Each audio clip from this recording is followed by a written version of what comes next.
I want to talk about poetry and why we use poetry in our low-key learning videos, why I've studied and read poetry for so many years.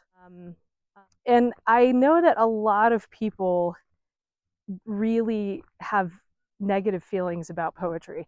And part of that is because of just exposure.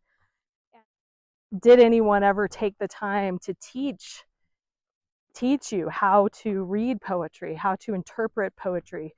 Were you exposed to the right kinds of poetry?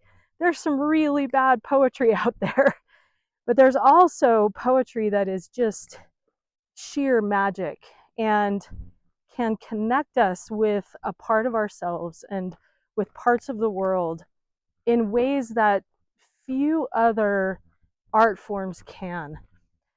So poets, really good poets, their life's work is about finding the exact right words to get an idea across in a way that not only speaks to our intellect, but speaks to our hearts, speaks to our souls, speaks to our spirits. I heard the poet David Whyte, an Irish American poet, one of my favorites. He was a naturalist, so was in nature a lot. I heard him say once that not all philosophers are poets, but all poets by necessity become philosophers because they are engaged in that work of trying to find the right way to say something that their heart is telling them and that their spirit is telling them. When we engage with poetry, good poetry, mind you, poetry by the poets who have done that work, who have really wrestled with the big ideas, who have taken time to engage in contemplation.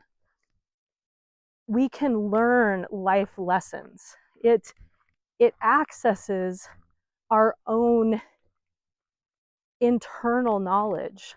We all have the ability to look at the world, to see things, and to learn from them. We don't have to be told things.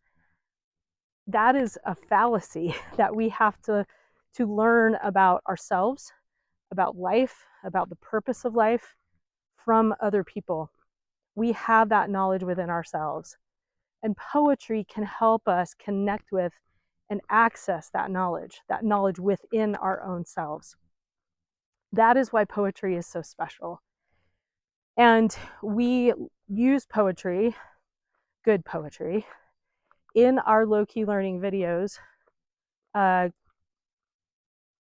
we pair it with imagery to help those poems become more accessible to people who are not used to poetry, but also to deepen the message, hopefully. It becomes a little bit of our own interpretation.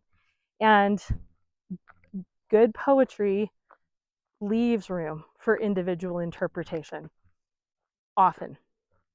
I would invite everyone to think about, as you are working on your own personal development, you're thinking about your own wellness, to add a little bit of poetry into the mix. Some poets that I would start with are Mary Oliver or David Whyte. David Whyte is spelled, his name is spelled Whyte. They were both very much into nature. Their poetry is accessible, particularly Mary Oliver. She spent the days of her life in the woods and out in nature and thinking about how the things that she saw connected with what was happening inside of herself as a human being and what happens inside of most human beings, what the meaning of life is. So she, just by reading her poetry, she can teach us how to look at the world around us and learn to absorb the lessons that exist around us for ourselves. We don't need people to do it for us.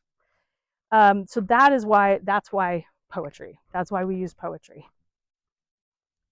again, because it helps these ideas and lessons that are often hard to grasp become more accessible to us, and accessible not just on an intellectual level, but accessible on an emotional level and a spiritual level.